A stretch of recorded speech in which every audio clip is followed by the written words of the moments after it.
Hello tout le monde, je vous retrouve aujourd'hui dans une nouvelle vidéo qui sera un petit vlog tout doux dans lequel je viens vous parler des 4 lectures que j'ai pu faire ces dernières semaines.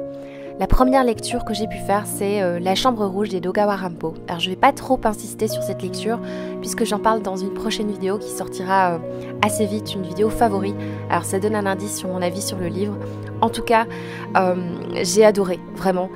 C'est le deuxième ouvrage de Edogawa Rampo que je lis et j'aime tout autant ces nouvelles très sulfureuses avec un petit effet de surprise sur la fin, souvent avec évidemment des petites touches de glauque. J'aime énormément ce qu'il écrit et ça m'étonne pas qu'elles ont été pour certaines censurées à leur sortie. J'ai vraiment adoré. C'est très loufoque et parfois très perché.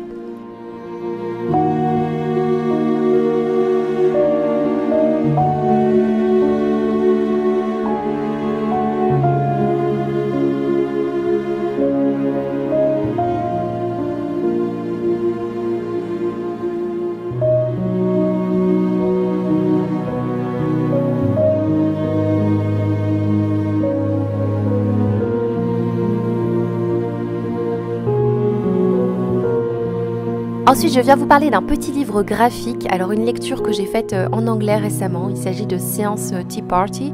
C'est un livre que j'avais commandé initialement pour la période d'Halloween, pour finir je l'ai lu un petit peu plus tard et c'est pas très grave.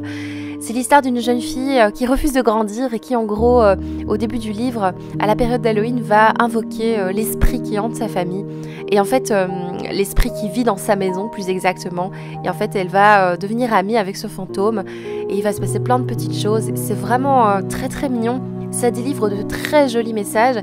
Alors c'est vrai que quand je l'ai reçu, parce que je l'avais commandé sur internet sans vraiment voir les dessins, j'étais un petit peu déçue parce que c'est pas typiquement le genre de dessin que j'aime, mais l'histoire était tellement mignonne et assez surprenante que franchement je peux que vous le conseiller. C'était vraiment très doux comme lecture.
Ensuite, c'est le moment de partager avec vous un petit book haul. Je viens vous montrer les dernières petites acquisitions. Alors, ces dernières semaines, j'ai acheté notamment Ils sont chez nous de Lisa J. Wells. J'ai été influencée par Séverine Il est bien ce livre. Quelle grande surprise. J'avais déjà un livre de cette autrice, mais j'ai eu envie de lire celui-là. Je sais absolument pas de quoi ça parle. Je peux pas vous aider. Pour Halloween, j'avais envie de m'acheter Garlic and a Vampire. Je l'ai jamais trouvé, donc j'ai fini par le trouver et il est arrivé en décembre, non, novembre. Ça a l'air très mignon, typiquement pour Halloween, mais je pense que je le lirai, c'est pas grave, en hiver.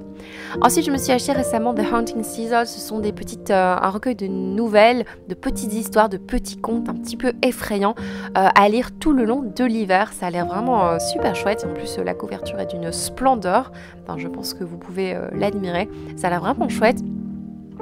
Ensuite, The Enchanted Sonata, je vous en ai déjà parlé dans la pile à lire de l'hiver. C'est une réécriture de Casse-Noisette.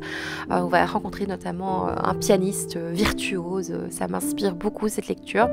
Alors, c'est un livre que j'ai reçu ici pour mon swap de l'Avent avec mon amie Céline. Et elle m'a offert ce livre-là qui était dans ma wishlist, qui me tente beaucoup. C'est l'histoire de Pénélope qui a pour mission de civiliser les incorrigibles enfants du domaine Ashton. Ça a l'air très mignon. Ensuite, j'ai reçu de la part de Amélie Antoine son prochain livre qui va sortir en janvier. J'ai prévu de le lire en décembre pour peut-être éventuellement le mettre dans mon bilan de de l'année, si c'est un gros coup de cœur, je ne sais pas. En tout cas, je sais que c'est un roman noir. Encore une fois, je peux pas beaucoup vous aider pour l'histoire puisque je n'ai pas lu le résumé, j'ai vraiment envie d'avoir la surprise. Mais il me tente énormément, bien évidemment. Ensuite, je viens vous parler d'un livre que j'ai acheté complètement à l'aveugle. Il s'agit de Le cœur et le devoir. C'est un petit manga que j'ai lu dernièrement. C'est donc une de mes dernières lectures.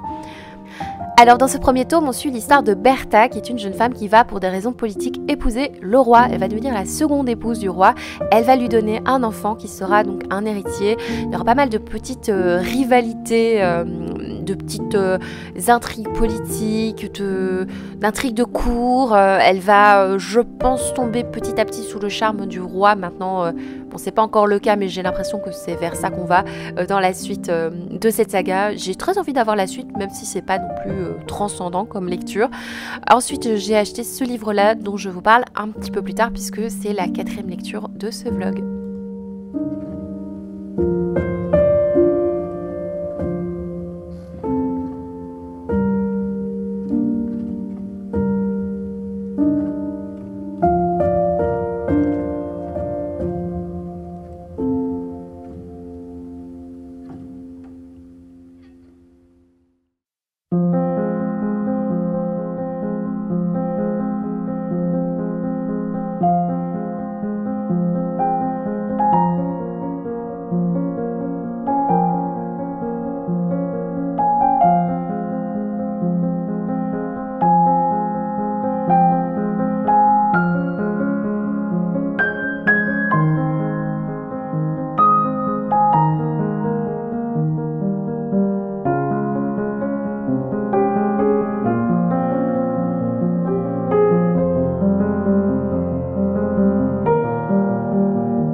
J'ai donc lu le tome 1 de Grace and Fury de Tracy Bangard, publié chez Hachette. Alors c'est un livre dans lequel on va retrouver un univers complètement impitoyable pour les femmes, puisque les femmes n'ont aucune liberté dans cet univers. Elles ne peuvent par exemple pas lire. Et dans ce livre, on va suivre 2 jeunes sœurs, très différentes l'une de l'autre. On a Nomi qui est révoltée contre cette situation, qui apprend à lire en cachette. Et on a Serena qui, elle, est destinée depuis très jeune à devenir une grâce. Alors une grâce, c'est censé être une sorte de courtisane pour l'héritier du trône. Et le livre commence avec une sorte de sélection qui va désigner ou pas Serena comme grâce. Et donc je vous laisse un petit peu découvrir la suite, mais en gros, chaque chapitre est en alternance entre les 2 sœurs. Et j'avais l'impression de lire d'un côté la sélection de Caracas et de l'autre Hunger Games. Alors c'est une histoire évidemment bien différente, mais il y avait quand même beaucoup d'aspects de l'un et de l'autre livre. J'ai vraiment trouvé ce livre passionnant, hein, c'était super chouette. Maintenant, c'est rien d'innovant, c'est pas transcendant d'originalité. Les personnages sont parfois assez insupportables, les révélations sont pas du tout surprenantes. Franchement, il y a un retournement de situation qui est censé nous choquer, mais pas du tout en fait. Hein. Mais ça se laisse lire, c'est super agréable et ça délivre quand même un petit message. Enfin, franchement, c'est une chouette petite lecture. Et alors vous voyez la lecture en cours qui est Apple Cider Slaying qui pour le moment est une lecture assez agréable. Maintenant je suis pas très loin, j'avance pas très vite dans cette lecture, déjà parce qu'elle est en anglais et aussi parce que je trouve pas ça fou non plus, donc voilà. Voilà, c'est tout pour ce petit vlog, j'espère de tout cœur qu'il vous aura plu. N'hésitez pas à me dire vos dernières lectures, s'il y a des livres dont j'ai parlé qui vous intéressent, ou voilà, n'hésitez pas à me raconter un petit peu votre vie. Je vous fais de gros bisous, je vous remercie d'avoir regardé cette vidéo, je vous dis à bientôt.